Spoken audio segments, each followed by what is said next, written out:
सभी भाई और बहन को जय मसीह की। प्रभु आप सबको आशीष दे, अनुग्रह दे और सबसे उत्तम चीज़ आपको हमेशा शांति दे, ताकि कोई भी चीज़ में आप व्याकुल ना हो। यदि परमेश्वर का उत्तर हमारे जीवन में देर से आता है फिर भी हम व्याकुल ना हो, या हमारे प्रार्थना सुनने में थोड़ी देर होता है तो हम उसमें व्याकुल ना हो, और हम तुरंत रिजल्ट नहीं दे ले सकते, क्योंकि हमें हमारा चाल चलन भी क्या करना पड़ता है, परमेश्वर के मुताबिक करना पड़ता है।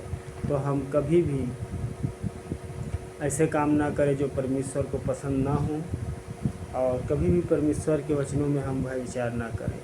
आज हम प्रार्थना के बारे में सीखेंगे, क्योंकि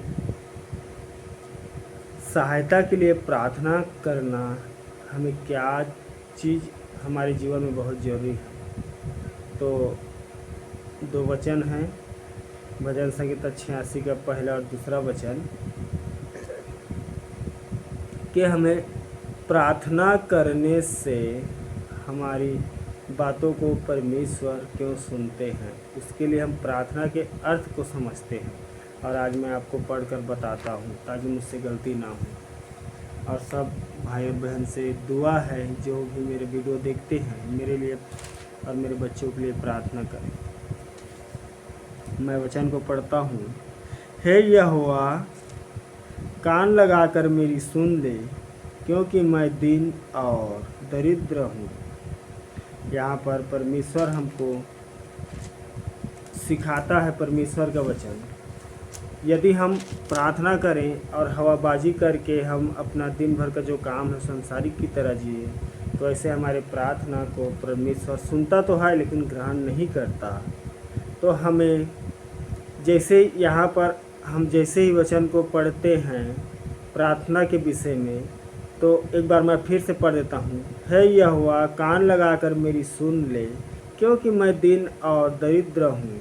मतलब तू मेरी प्रार्थना को सुन, क्योंकि मैं तेरे इच्छा पर चलने वाला हूँ और मैं हमेशा तुझी को ही ढूंढता हूँ, और जो चाल चलन तू चाहता है मैं वैसा ही करता हूँ। दिन का मतलब है अपने आप को प्रभु के लिए चढ़ा देना।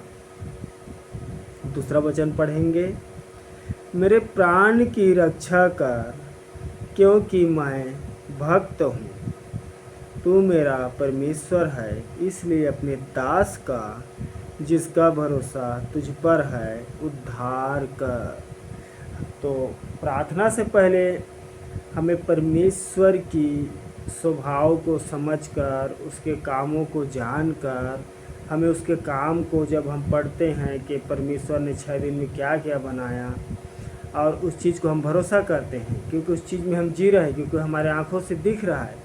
लेकिन हमारे अंदर अगर कोई विपत्ति या कोई भी प्रॉब्लम आती है तो हम व्याकुल हो जाते हैं और तुरंत रिजल्ट मांगने की कोशिश करते हैं। लेकिन ऐसा नहीं, हमें अपने जीवन में देखना है कि हमारे जीवन में क्या कमी क्या घटी है।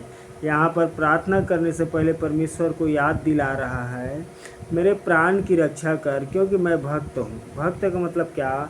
परमेश्वर जो हमें सिखाता है उसी में चलना, परमेश्वर जो हमें बताता है उसी को मानना, ना कि हम अपने बुद्धि से कुछ भी करें। हम अपने बुद्धि से जो भी करें और बाद में कहेंगे परमेश्वर मुझे ये दे, परमेश्वर मुझे ये दे, परमेश्वर मेरी बीमारी को दूर कर, परमेश्वर मेरी आर्थिक स्थिति को सुधार, तो नहीं, ये सब चीज़ असंभव है। परमेश्वर सुनता ज़रूर है, क्योंकि परमेश्वर अधर्मी और धर्मी दोनों के लिए सूर्य उदय करता है। तो हम इस चीज़ को नहीं भूलना चाहिए। और मेन चीज़, ये सब बातें विश्वासियों के लिए है, क्योंकि जो भाई जो बहन नहीं जानते प्रभु, उनके लिए हमेशा अपना अनुग्रह रखता है।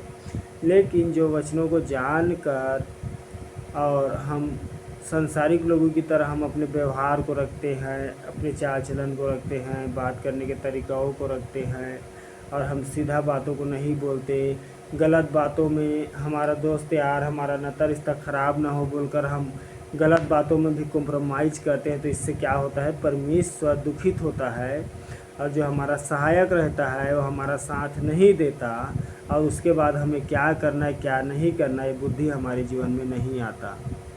तो सबसे पहले हमें जब भी हम प्रार्थना करें तो हमें सबसे पहले बुद्धि मांगनी चाहिए, वचन के अनुसार चलना चाहिए। बुद्धि जब हमें मिलेगा तब हम वचन को समझेंगे और उसमें चलेंगे।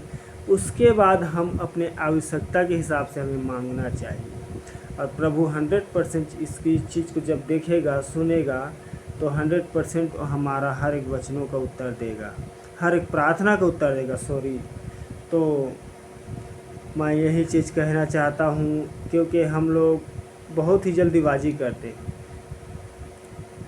जब हम साफ साफ जानते हैं यदि हमें कुछ खरीदना है तो पहले पैसा देना पड़ता है। और यीशु मसीह नया नियम में कहा भी है, जैसा तुम व्यवहार चाहते हो वैसा ही तुम व्यवहार को अपने जीवन में लाओ। यदि हम परमेश्वर से प्रार्थना का उत्तर चाहते हैं तो उसके वचन में हमें चलना पड़ेगा। प्रभु कहता है वैसे ही हमको करना पड़ेगा। तो इस वचन के द्वारा प्रभु आप सबको आशीष दे, अनुग्रह दे, आप सबके बाल बच्चों को अच्छे रखे।